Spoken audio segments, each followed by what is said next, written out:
Washington, President Donald Trump on Monday said Chinese President Xi Jinping and Russian President Vladimir Putin would soon start talks to end what he called an uncontrollable arms race, calling U.S. defense spending crazy. I am certain that, at some time in the future, President Xi and I, together with President Putin of Russia, will start talking about a meaningful halt to what has become a major and uncontrollable arms race, Trump said in an 8:30 a.m. tweet. The U.S. spent $716 billion this year.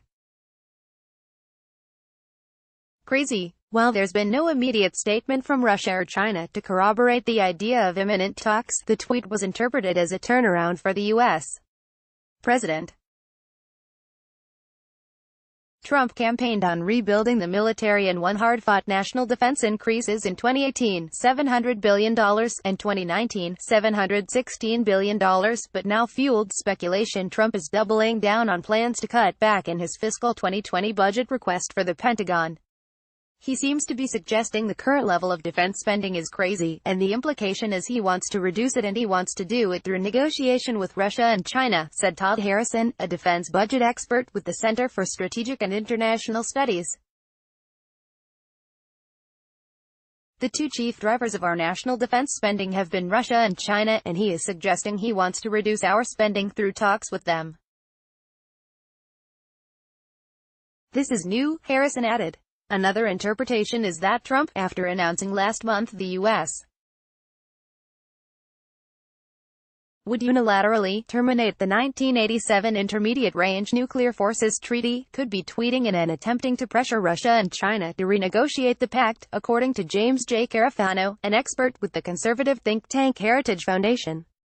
Trump's withdrawal from the INF Treaty has been fueled by the arguments Moscow has developed and deployed a prohibited missile and that China, which is not a party to the pact, is gaining a military advantage in East Asia by deploying large numbers of treaty non-compliant missiles. Rather than U.S. build out an INF force, I am sure the administration would rather that Russia come into compliance and China also enter into an agreement, Carafano said.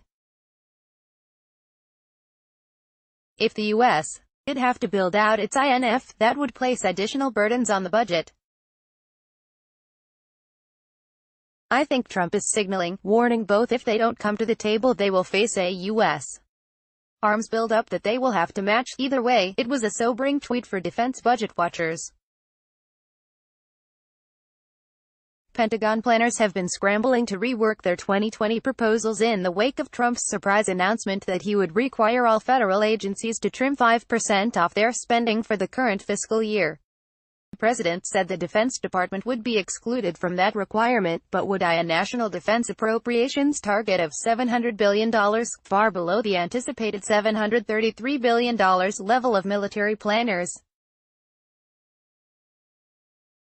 A $33 billion cut is likely to target quantities of ships, aircraft, vehicles and other hardware, as operations and maintenance costs, and personnel costs, are tough to quickly extract.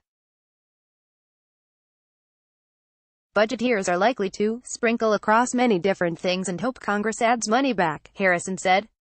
In recent weeks, lawmakers have begun lobbying administration officials to raise their military spending plan.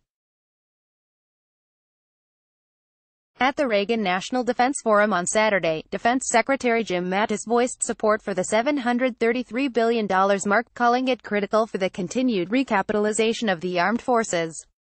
The chairman of the House and Senate Armed Services Committees on Friday implored Trump to boost defense spending plans in fiscal 2020 over already announced targets, arguing the lower funding levels will undermine recent improvements in military readiness. In a Wall Street Journal editorial titled, "Don't Cut Military Spending, Mr. President," Rep. Mac Thornberry, R. Texas, and Sen. Jim Inhofe, R. Oklahoma, said that a smaller defense budget won't have a major impact on fixing the national deficit but will have a crippling effect on military equipment purchases and end strength. Inhofe told Defense News last week he did not think Trump would go through with the lower top line. It takes you back and undoes all the recovery we had in fiscal years 18 and 19, and that's why I just can't give credibility to that. In March, Trump signed the $1.3 trillion budget deal after threatening a veto and government shutdown over the deal's domestic spending side. Our military is very depleted, but it is rapidly getting better, he said at the time. In a short period of time, it will be even better. I am certain that, at some time in the future, President Xi and I, together with President Putin of Russia, will start talking about a meaningful halt to what has become a major and uncontrollable arms race.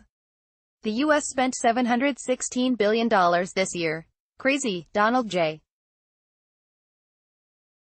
Trump, at Real Donald Trump. December 3, 2018. The administration's National Defense Strategy, released in January, is aimed at shoring up America's military edge against Russia and China. In October, Trump said the U.S. would increase its nuclear arsenal until other nations come to their senses, and he threatened an arms race. Trump and Xi met at the G20 summit in Argentina and agreed to what's been reported as a ceasefire over the two nations' trade disputes. There's been no joint statement outlining the specific deal points. Leo Shane 3 in Washington contributed to this report.